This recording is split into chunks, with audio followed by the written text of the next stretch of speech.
The fifth golden rule: focus on increasing your income, not just cutting expenses. We live in an era where frugality is often hailed as the ultimate financial wisdom.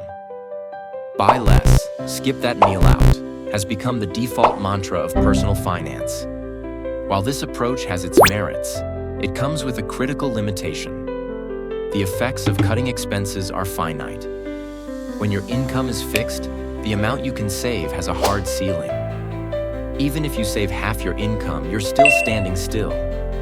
But if you shift your mindset to focus on increasing your income, the ceiling disappears and your potential becomes limitless.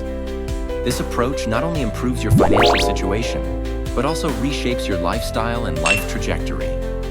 I'm Xiao Yu, your virtual shower companion, here to keep you company for 15 minutes of your shower time. Together, we'll explore financial wisdom to help you get closer to achieving financial freedom. Don't forget to keep following Xiao Yu and hit that little bell. I'll be sharing fresh insights every day. Focusing on increasing income doesn't mean abandoning frugal habits. It means prioritizing ways to boost your earning capacity when planning your finances. Consider this. Cutting expenses is like turning down a faucet to conserve water, ensuring your bucket doesn't empty too quickly. Increasing income, on the other hand, is akin to enlarging the bucket or building a reservoir. The two aren't mutually exclusive, but increasing income undeniably has a more profound impact. Imagine someone earning $3,000 a month. No matter how frugal they are, they might only save $500. But if they find ways to earn an additional $2,000 a month through a side hustle, skill development, or investments, that extra income could drastically improve their life, opening doors to opportunities like saving, investing, or elevating their quality of life. Focusing on increasing income requires adopting a growth mindset. This mindset encourages you to actively seek opportunities rather than passively accept the status quo. Take, for example, John, a regular administrative assistant unsatisfied with his fixed income. Instead of just trying to save more, he decided to explore photography during his weekends. After a few months of honing his skills, he started taking on wedding photography gigs. Initially, he earned a few $100s per job, but as his style gained recognition, he began landing high-profile events. Today, John earns an additional $1,000 a month through his side hustle, significantly enhancing his lifestyle and even allowing him to reinvest in better equipment for future growth. Of course, increasing income isn't limited to side hustles. Another powerful avenue is investing. The core of investing is making your money work for you instead of you constantly working for money. For instance, Jane, who earns $4,000 a month, sets aside 20% of her income to invest in stocks and mutual funds. Although the returns were modest at first, the power of compounding worked its magic. A few years later, her investment portfolio grew into a substantial amount. This money not only provides financial security, but also serves as a source of passive income. While investing requires patience, it's one of the most reliable ways to grow your income in the long run. So how can an average person focus on increasing income?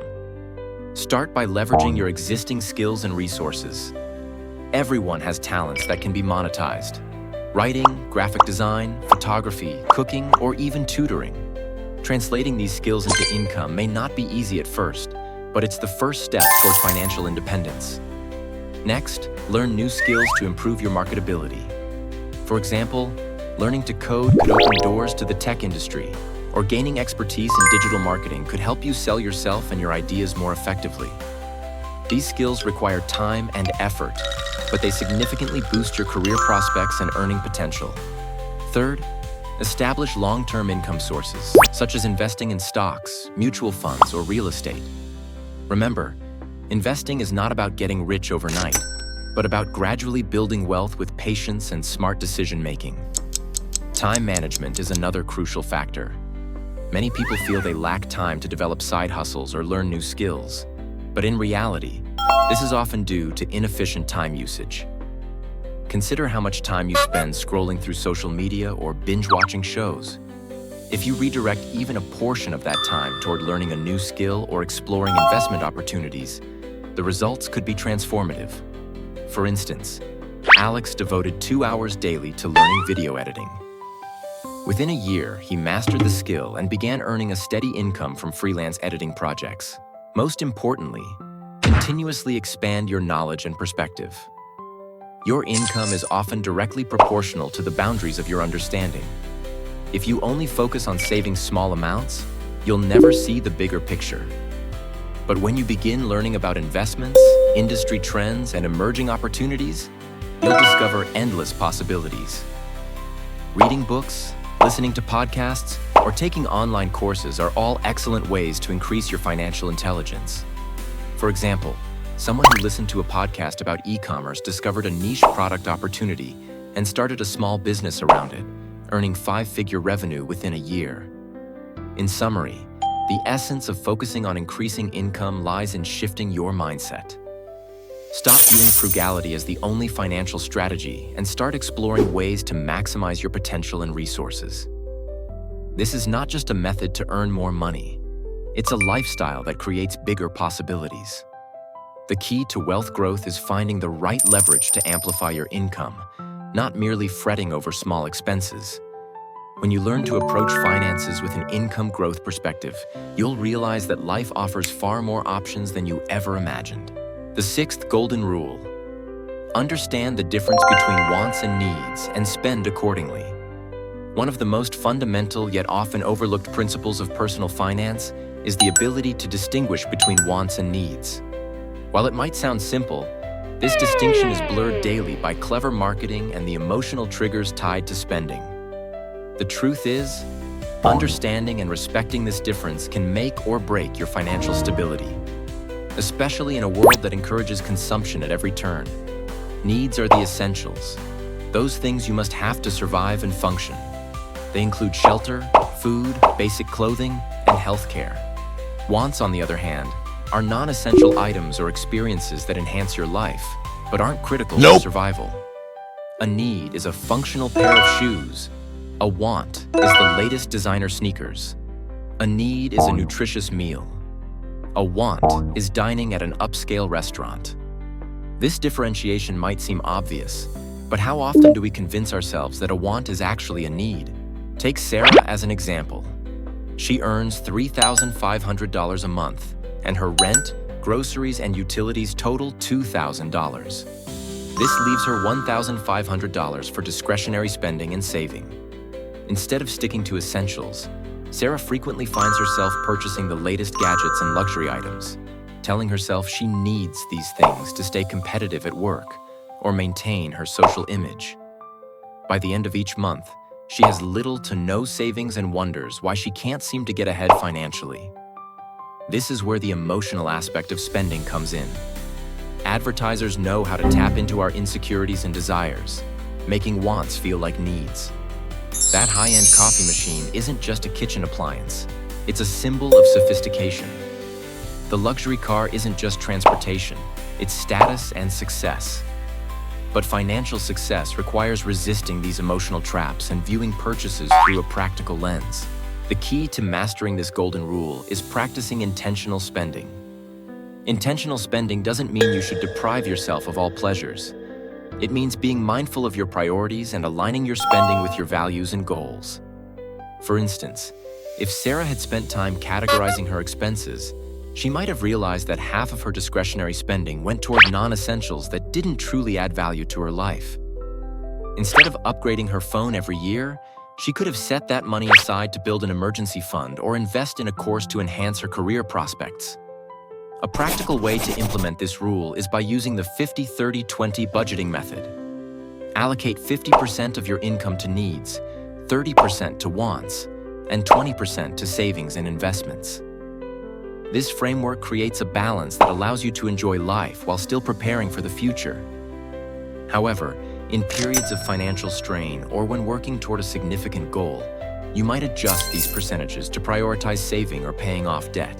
Another tool is the 24-hour rule. Before making a non-essential purchase, wait 24 hours.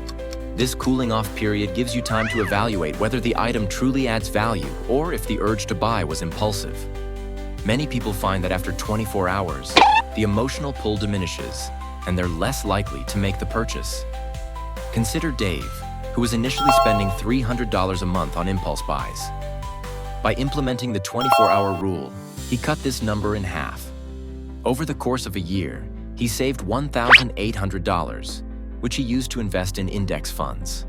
5 years later, that $1,800 had grown significantly, thanks to compound interest, money that would have otherwise been wasted on fleeting wants. Educating yourself about marketing tactics can also help you stay vigilant. Recognize the psychological tricks companies use, such as urgency, only 2 left in stock, or exclusivity, limited edition, act fast. When you're aware of these tactics, you're less likely to fall for them. Finally, reflect on your long-term goals. Ask yourself, will this purchase bring me closer to or further from my financial objectives? A $200 night out might bring temporary joy, but saving that money could contribute to a down payment on a home, an investment portfolio, or even early retirement. By framing your spending in terms of opportunity cost, you'll naturally make wiser decisions. In conclusion, mastering the distinction between wants and needs is about more than just saving money. It's about living a purposeful life. When you align your spending with your values and goals, you gain control over your finances and your future. By adopting intentional spending habits and resisting the temptation of unnecessary wants, you empower yourself to build a life of stability and abundance. The 7th golden rule: diversify your income streams to build financial resilience. Relying on a single source of income is like walking a tightrope without a safety net. Any disruption, no matter how small, can throw your financial life into disarray. Yet this is a reality for many people. Most of us are conditioned to believe that a steady job is the pinnacle of financial security. While a stable paycheck is essential, putting all your financial eggs in one basket leaves you vulnerable to job loss, economic downturns, or unexpected personal emergencies. Diversifying your income streams isn't just a strategy for wealth accumulation, it's a safeguard against uncertainty. Imagine a chair with one leg. It might stand if perfectly balanced, but any slight movement will topple it. Now imagine a chair with 3 or 4 legs.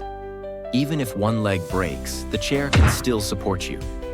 Your financial life should mirror this concept.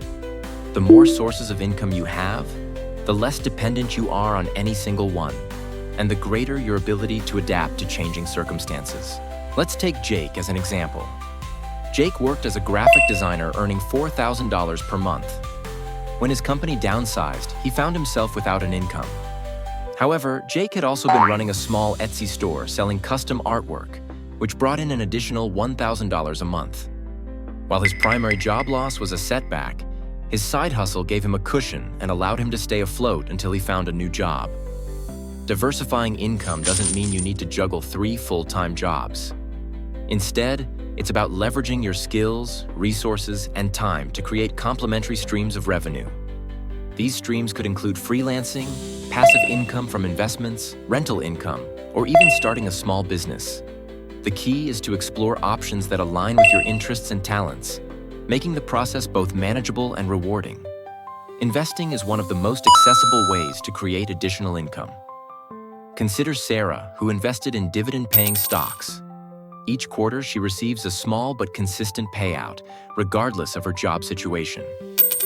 Over time, these dividends have grown, reinvested, and become a reliable source of passive income. Similarly, real estate is another avenue. Owning a rental property might require upfront capital and effort, but it can yield a steady income stream once operational. Another approach is developing a side hustle. The digital age has made it easier than ever to monetize skills or hobbies. Platforms like Upwork, Fiverr, and Etsy offer opportunities to freelance, sell products, or provide services. Take Emma, who started teaching piano lessons on weekends. What began as a small side hustle turned into a thriving business, eventually generating more income than her primary teaching job. Even if you're currently stretched thin, there are incremental steps you can take toward diversification. Start small.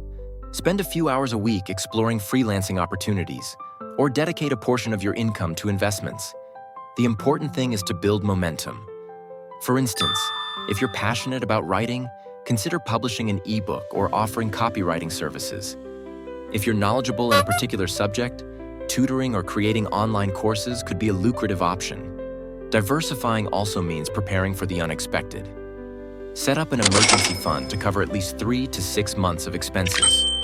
While it's not an income stream in the traditional sense, it serves as a financial buffer, giving you the flexibility to explore new opportunities without immediate pressure. Of course, diversifying your income requires discipline and time management. Many people fear that adding new income streams will overwhelm them, but this isn't about working 80-hour weeks. It's about building systems that work for you. Automation, delegation, and careful planning can ensure your additional ventures don't take over your life. For example, Sam started a dropshipping business. Once the system was set up and automated, he only needed a couple of hours each week to maintain it, while still earning consistent revenue. One of the most underrated benefits of diversification is the sense of security and freedom it brings.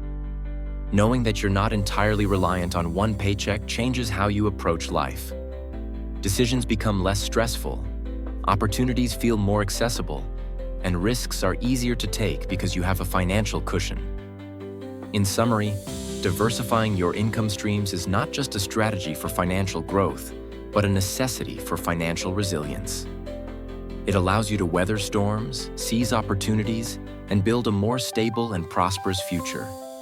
Start by assessing your skills, exploring your interests, and dedicating time to developing additional income streams. Remember, the goal isn't to overwork yourself, but to create a financial ecosystem that supports and empowers you. Remember, building financial resilience isn't about working harder, it's about working smarter.